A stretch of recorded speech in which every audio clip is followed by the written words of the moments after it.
first artist that I wanted to do for the Artist Style Challenge, I wanted to do Jamie Hewlett. Now, he's commonly known as the artist behind Gorillaz. I absolutely love the way he does his line art with thick, bold lines, especially the way he does his eyes. I've been a fan of his work on Gorillaz since Demon Days came out, when my father had it on his old phone, and I looked at that album artwork a lot, and it really inspired me as a young kid, because I wanted to be, at the time, an animator. And I was just super interested, and I thought, looking at it, it was going to be like kids' music, but it definitely wasn't. Like, it was rock-inspired music, and I thought that was really interesting, that cartoons could be taken for adults as well. His style was very interesting because he has a mixture of super soft shading around the cheek area, but really sharp lines to complement, especially with the eyes. They're very stark in there, but they're complemented by something so soft. The second artist I decided to do was one that was very popularly known on Instagram, Loish. Now, Loish's work, I think the reason why it captivates so many people is because of the way that she does her proportions and her faces. I think the reason why she's so popular is because she goes with these big, even larger than Disney life eyes all the time. And she has interesting shapes where the nose, for example, is usually closer to the mouth, and they're a lot smaller in comparison to the eyes, so the eyes really carry the character. She's also known for her fantastic use of color, where she'll often work with really warm tones complemented by really cool tones in the skin and the hair. And she has a mixture between a painterly style and something a little bit more bold, and in some of her pieces even goes for a very graphic look. She's an artist that's definitely extremely versatile in what she does. She's worked for companies like Lego, she's worked for personal clients, she's done a lot of really interesting things with her work. The next artist on the list is another online artist that I'm really fond of, Crooked Glasses. Now, she has one of the most interesting inking styles and coloring styles I think I've ever seen. All her works look super bold and punchy and almost have a hint of like a graffiti style to me. Her penmanship is outstanding, and every one of her works is so expressive and punchy. I've liked this artist for a really long time, and if you look at their work, you'll definitely understand why. For the next artist, I chose Shal E, who is actually a fellow YouTuber on the platform, and has stunning work that's it's rendered realistically, but the proportions are slightly pushed. It often has a Korean and Japanese-inspired influences. Her work for me was tough to nail because I was trying to figure out how far to push the proportions compared to how to render the skin to give it a stylized feel but not be in a odd middle ground between the two. Her portfolio is outstanding and has some really, really interesting work with some really interesting perspective and color use. I think her work is definitely one to check out. The next artist on the list is an artist that I've actually found somewhat recently, and it's Parallel, I think is how it's said. Her work is one of the closest I can find to graphic design. Her work has such a crisp look to it, especially in the backgrounds that she does. She likes to use really graphic design elements with like flat colors. One of the other things I really love about this artist is her use of halftone dots. She uses them so well, especially since Into the Spider-Verse came out. A lot of artists have started to pick this up, or at least have been playing around with it, but I've seen her do it way before the movie came out. Her work has what I think to be a fusion between Western cartoon and an anime style. And despite her work being seemingly simplistic, she matches soft gradients in shadows with hard inking, and the expressions that she's able to pull off in such a refined and clean style is extremely impressive.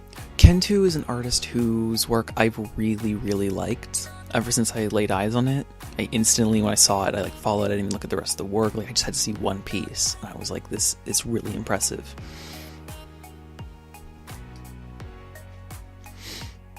He has a very graffiti style to his work, where it's flat tones and thick, bold line art. I'm really inspired by the way that he simplifies mouths and eyes. In some of his eyes, it depends on the piece. But in some of his eyes, he has the Pac-Man look to them with the cutout in them. And I think that the level of beauty he can capture in minimal line strokes is really admirable. The next artist on the list is David Liu, or on Instagram, DS Lugi. I found his art the same way that most people found his art. He has a series of 80s inspired Game Grump designs, which was definitely something interesting to come by. His style is definitely a throwback to the mid-80s. A lot of his work looks like it was straight out of a 80s anime. A lot of the elements that he puts into his pieces have some crazy hair that's really big, the really, really thick lining on the top of the eyes. If you're interested in nostalgia, even from eras that you may not have lived in like me, I think his portfolio on Instagram is definitely one to check out. The next artist style I did was Ocean and Space. Now, something interesting about Ocean and Space is both an artist online and a clothing brand actually in Toronto. They started as an online clothing brand, and I actually met them when they were vending at Toronto Comic Con. And they were really nice to me, and we just were talking. It was really great. And although they've been running a store online for a long time, they've recently opened up a store down in Toronto, actually, which is very close to where I live. Their style can change a little bit depending on if it's on their clothing or if it's just doodles that they posted. I tried to go for a bit of an in-between between the two. They definitely have a very exaggerated, cutesy, anime and chibi-inspired look.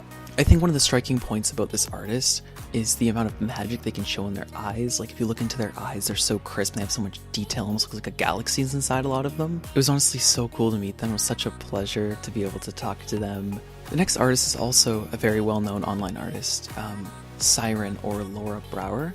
She is often heavily known for her outfit of the day sketches, and she'd have a side-by-side comparison between a photo of her outfit and a drawing of it. So she'd draw it traditionally, and then she colored a lot of them digitally, and I think this really got a lot of people interested in her work. I love in a lot of her sketches how she simplifies the eyes. She stylizes her faces very interestingly. She likes to go with fairly big eyes, and she likes to go with really saturated tones in her shading when it gets around to the cheeks or the neck. She goes with these really bright, saturated oranges that I really, really like. I feel like I wasn't able to capture the magic that her style had. I feel like with the littlest thing, if you don't get it right, it doesn't capture what Laura's work looks like.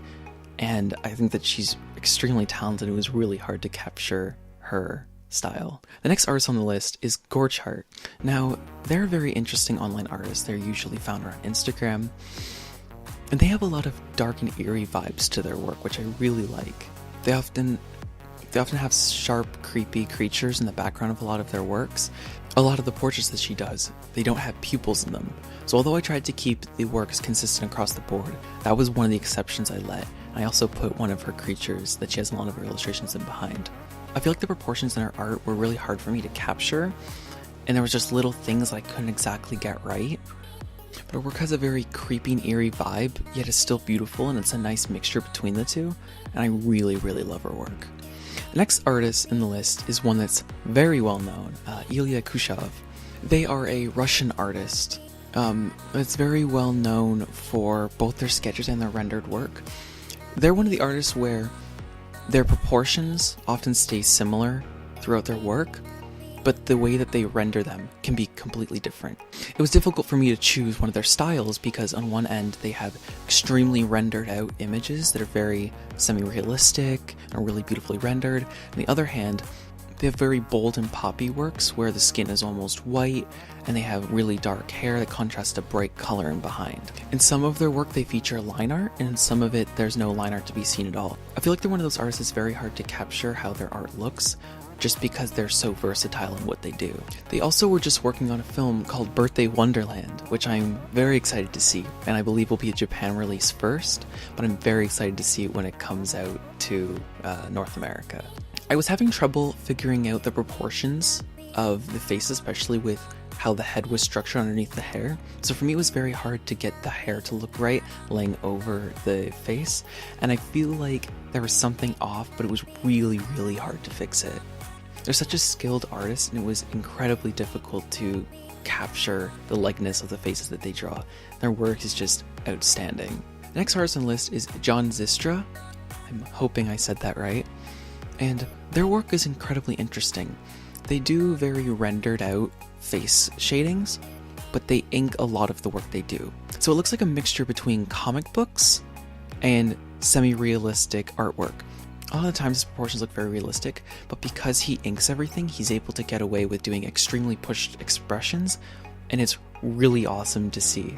He's known for doing a small comic series on Instagram that features female astronauts. It's incredibly funny, and I suggest you check it out.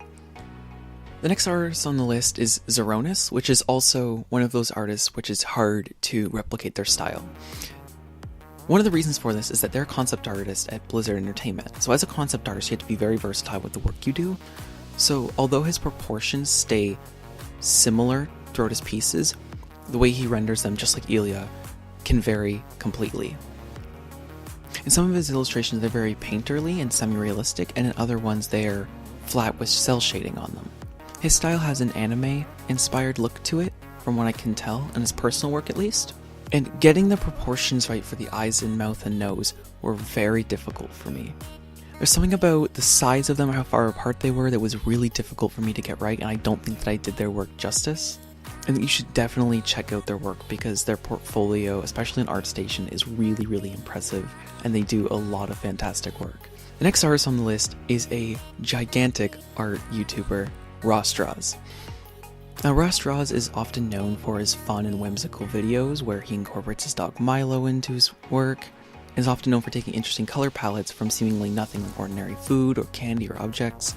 His work is another one of those that's hard to nail down because some of his work is a lot more pushed cartoon style, like the work that he did with Game Grumps, as opposed to the other ones are a lot more rendered out. Especially some of his older work utilizes texture heavily.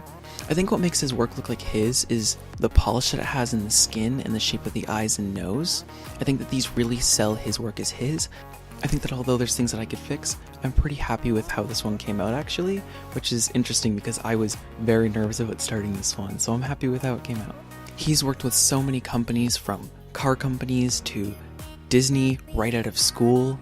For such a young artist, he's done amazing things in such a short amount of time, and there's no wonder why he's skyrocketed to popularity. Next artist on the list is one that I've really loved from social media, Lord Gris.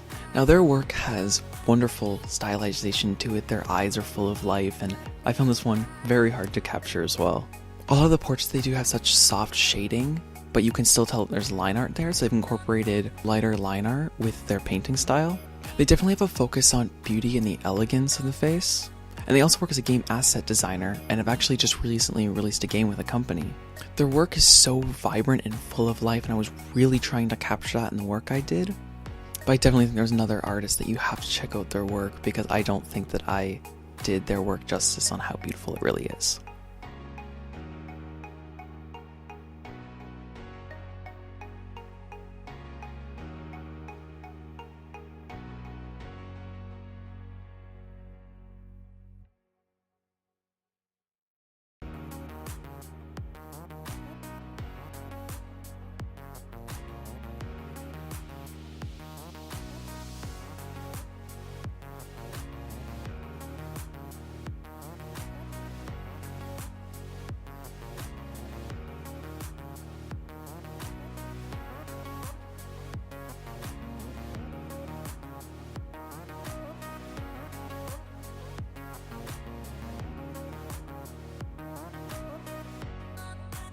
So, thank you for coming to my video. This is the first video on the channel actually, and I'm new to this, so I hope you enjoyed.